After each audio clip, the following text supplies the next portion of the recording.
So where shall I begin?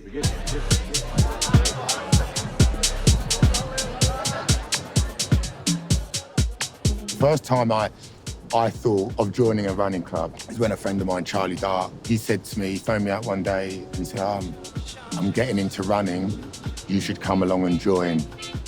I kind of said, oh yeah, good luck with that, Charlie. Let me know how you get on. We're still here.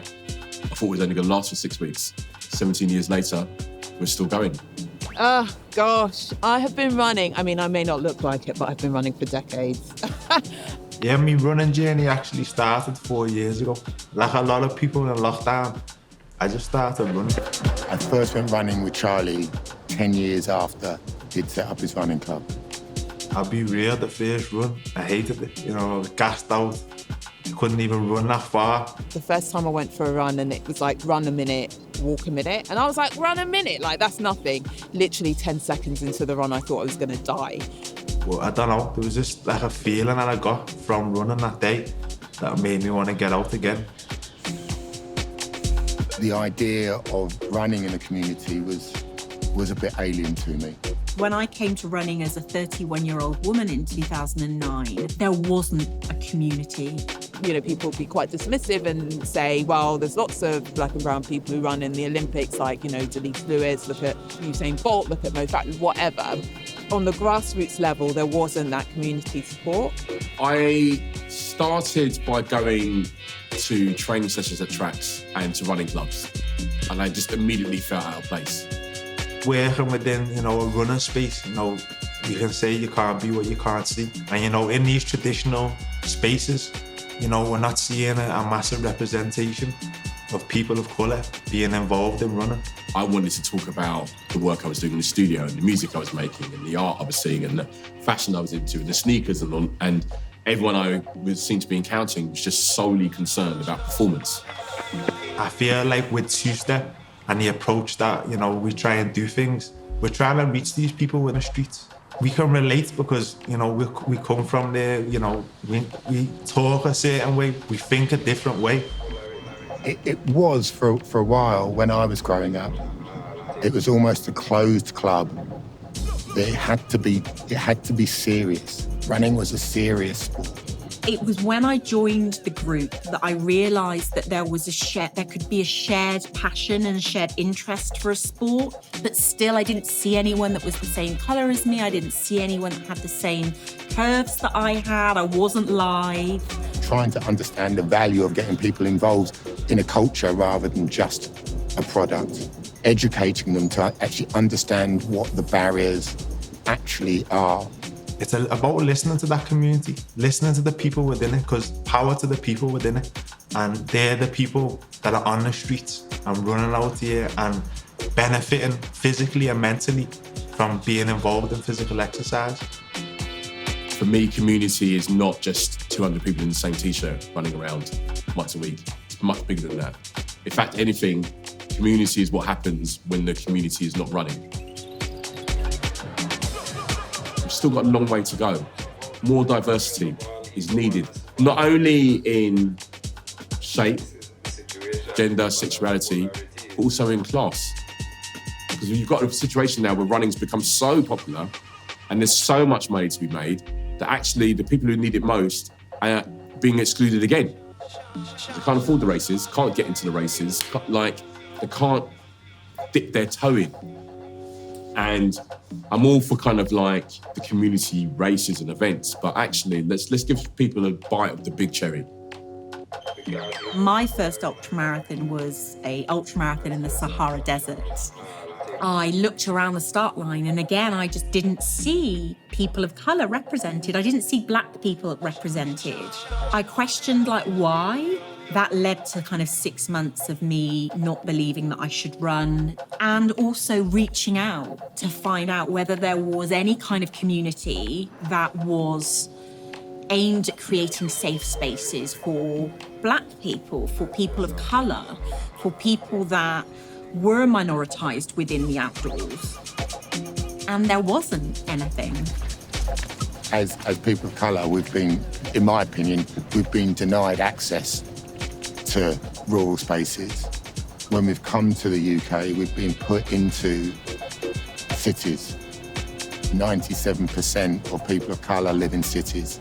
The perception is, if it's in the city, what's it like in the countryside where only 3% of us living? So people don't go out to the countryside. And it's amazing out there. You know, British countryside is incredible landscape, wonderful people. But people, I believe, are reluctant to go because there's a nervousness about being exposed, about being judged, about being visible in the outdoors.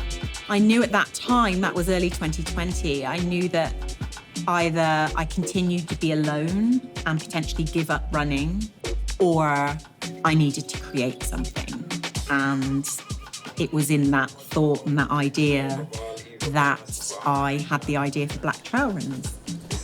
The simple idea that one day, you know, starting to get on people that are, you know, friends, people I went to school with and saying, let's go and do this run. We just took to the road, you know, people that were there, some of them were never runners before. Some people, you know, got out a couple of times, and quite quickly people asked me, oh, what's this called, innit? And I was like, this is two-step, innit? You know, my thing has always been about uplifting people around me. If I do well, you do well, we all do well together. Because I'm coming at it from a DJ point of view.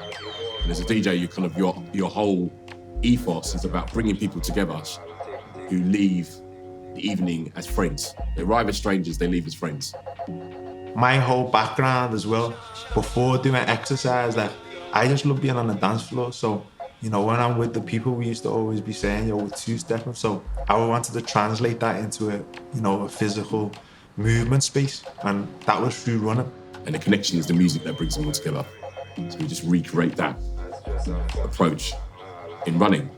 And somehow it worked. Within the UK, there's so many more run crews. We need to keep collaborating with each other. We are stronger together. If you want to run fast, run along. If you want to go further, go together. I'm here from Liverpool. You know, there's crews in Manchester, crews in Birmingham, crews in London.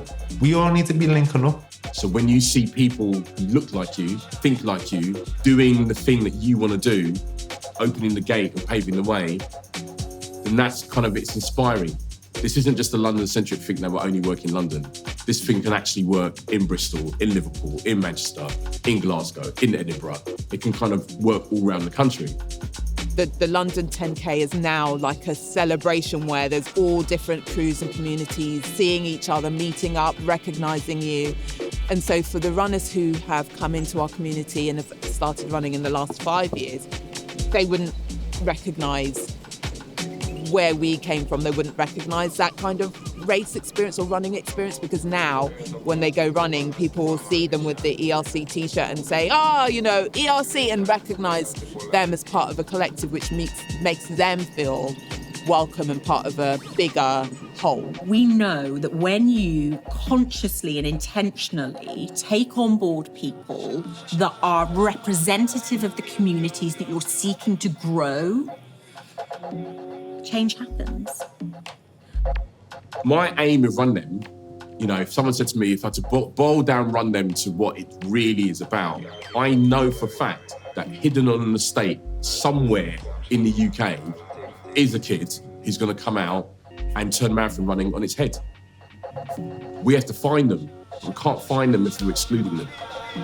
This wave, and I think we're probably in the third wave of running now, has probably been the best because it doesn't matter. It doesn't matter how you turn up. It doesn't matter what size you are. It doesn't matter the ability you are. The fact that you're running, I think, is celebrated. There's certain parts of South London as a teenager I would not go to because they were racist areas. London Marathon goes through those areas. Those same people who would have been chasing me 30 years ago and now are like, come on, mate, go on, son, you can do it. That's brilliant. Running is one of the most basic, natural, physical pursuits that anyone can do. We're all built for it. That's the success of human beings. The deeper and deeper I got into it, and the more and more I fell in love with the culture, and the more I could see the kind of benefits it was bringing into my life, I was just like, this is a really amazing, amazing sport. I've never come back from a run saying I wish I hadn't done it, because there's something that happens in the kind of lizard part of my brain that says, this is good, this is what you're designed for. Over the last 17 years, you've seen a big running renaissance, a global running renaissance. We've seen Dem Crew replicated in cities across the world. We've seen definitely a lot more women starting to run, a lot more young women starting to run. A lot more diversity has come into it. That's really amazing to me. And I knew it was going to happen. I just had a feeling that if we planted the seed and we watered and nurtured it, and we really looked after it, eventually other people could take it to heights that I couldn't even take it to. That's amazing. You know what I mean? It's like these two-step guys in Liverpool. We thought Liverpool was just about football.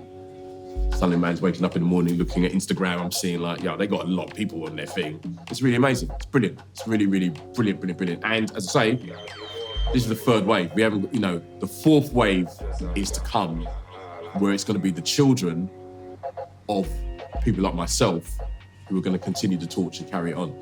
So we're only halfway through. I always say to people, it's a 40-year journey. We're just halfway through.